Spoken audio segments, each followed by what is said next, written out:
ভয়ে সবাই চুপচাপ আছে, কে উত্তর দেবেন? আল্লাহ রাসূল সাল্লাল্লাহু আলাইহি সাল্লাম বলেন, সাহাবীরা আমি অভয় দিয়ে দিলাম, তোমরা বলো কোন সেই সাহাবী অতিরিক্ত 4টা শব্দ বাড়িয়ে বলেছ।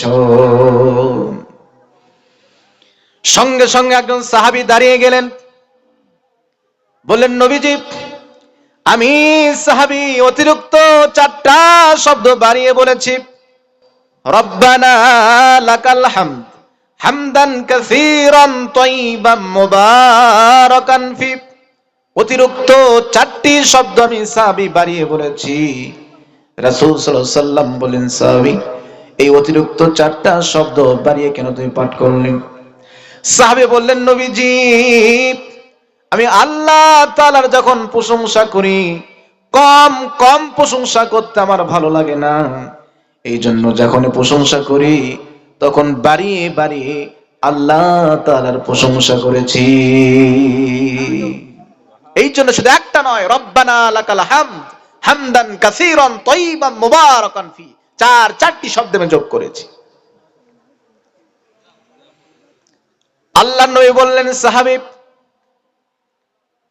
ভয়ের কোনো কারণ নাই, তুমি শুনে রাখো তোমার এই অতিরিক্ত প্রশংসার কারণে আল্লাহ রব্বুল আলামিন এতটাই খুশি হয়েছেন, আসমান থেকে 30 জন ফেরেশতা নাজিল হয়ে তোমার এই সওয়াবটা লিখে সর্বপ্রথম কে আল্লাহ তাআলার দরবারে পৌঁছাইতে পারে, এই জন্য একজন নয়, 2 জন নয়, 30 জন ফেরেশতা প্রতিযোগিতা শুরু করে দিয়েছে।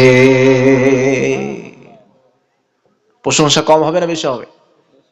অন্তর থেকে আবারও শুকর আদায় করি, আলহামদুলিল্লাহ। দরুদ পাঠ করি বিশ্ব মানবতার দূত, যিনি হচ্ছেন সর্বকালের সর্বযুগের সর্বশ্রেষ্ঠ মহামানব। এমন একজন নবীকে আমরা পেয়েছি যিনি হচ্ছেন শিশুর আদর্শ, যিনি আসমানের দিকে আঙ্গুলটা ইশারা করলে চাঁদ দ্বিখণ্ডিত হয়ে যায়। সুবহানাল্লাহ বলেন। জমিন থেকে পা তুললে রাসূল সাল্লাল্লাহু আলাইহি ওয়াসাল্লাম মিরাজে চলে যান। এমন একজন নবীকে আমরা পেয়েছি যে নবী হা বললে শরীয়তের সমস্ত কিছু হালাল হয়ে যায়। এমন একজন নবীকে আমরা পেয়েছি যে নবী না বললে শরীয়তের সমস্ত কিছু হারাম হয়ে যায়।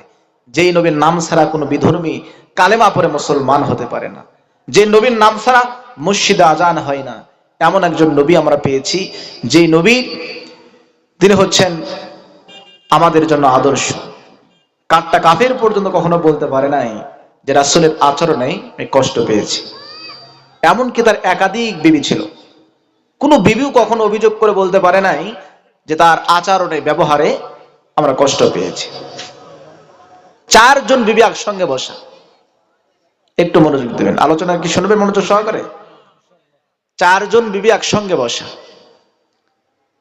তো বিবিরা বলতেছেন, নবীজি আপনি কোন বিবিকে বেশি ভালোবাসেন আজকে বলতে হবে। উত্তরটা কি সহজ? না, কঠিন। আল্লাহ রাসূল সাল্লাল্লাহু আলাইহি সাল্লাম বললেন, বিবিরা এই প্রশ্নের উত্তর আজকে নয়, আগামী কাল সকালে আমি দিয়ে দেব।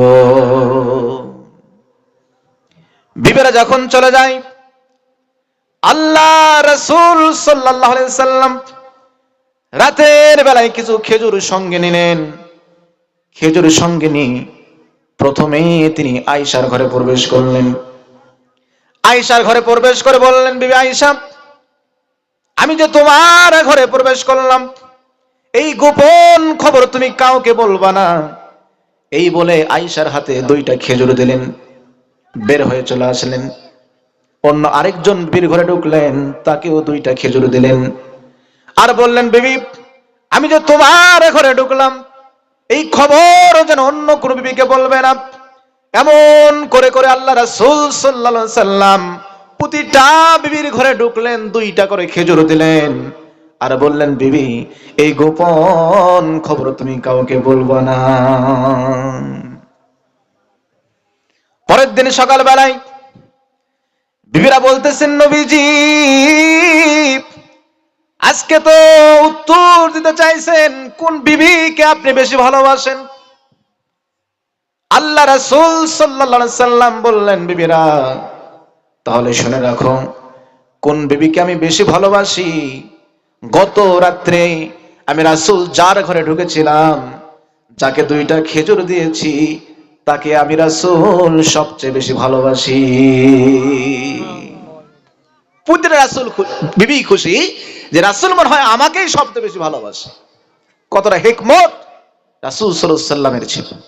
সে প্রাণপ্রিয় নবীর প্রতি মহব্বত নিয়ে, ভালোবাসা নিয়ে আবারও দরুদ পড়ি, সকলে বলি সাল্লাল্লাহু আলাইহি ওয়াসাল্লাম।